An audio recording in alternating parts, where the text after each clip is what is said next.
దేవునికి స్తోత్రం. ప్రియమైన సహోదర సహోదరులకు శుభాభివందనములు. ఈరోజు దేని వాగ్దానము గలతీయులకు రాసిన పత్రిక 4:27. క్రీస్తులోనికి బాప్తిజం పొందిన మీరందరూ క్రీస్తును ధరించుకుని ఉన్నారు.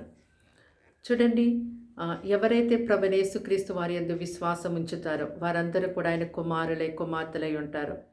మరి యేసుక్రీస్తులోకి బాప్తిజం పొందినటువంటి వారందరూ కూడా క్రీస్తును ధరించుకున్న వారై ఉంటారు. క్రీస్తును ధరించుకోవడం అంటే ఆయన యొక్క పోలిక, ఆయన స్వరూపం, ఆయన ప్రవర్తన, ఆయన క్రియలు, ఆయన పనులు కలిగి ఉండడం. అయితే క్రీస్తులోనికి బాప్తిజం పొందినటువంటి వారు అంటే క్రీస్తును ధరించుకున్నటువంటి వారు ఆత్మ సంబంధులుగా ఉండి ఆత్మానుసారంగా ప్రవర్తిస్తారు. మీరు ఇంకనూ కూడా క్రీస్తులో బాప్తిజం పొందుకున్నప్పటికీ ఇంకా శరీరానుసారమైన మనస్సు కలిగి శరీర విషయాల మీద మనసుంచేవారుగా ఉంటూ ఉన్నారేమో. ఇప్పుడే మరి దేవుని యొక్క వాక్యాన్ని బట్టి నువ్వు సరి చేసుకొని ఆత్మానుసారముగా నీ ప్రవర్తించినట్టయితే ఈ లోక జనుల మధ్యలో నువ్వు క్రీస్తు కొరకు గొప్పగా సాక్షిగా నిలబడగలుగుతావు. నిన్ను బట్టి ఆయనకు ఎంతో మహిమ కలుగుతుంది. ప్రార్థన.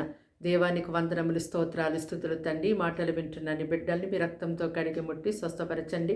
వారికి వారికి రక్షణ ఇవ్వండి. వారు ఎటువంటి సమస్యలు ఉన్నారో యేసు నామములో విడిపించండి.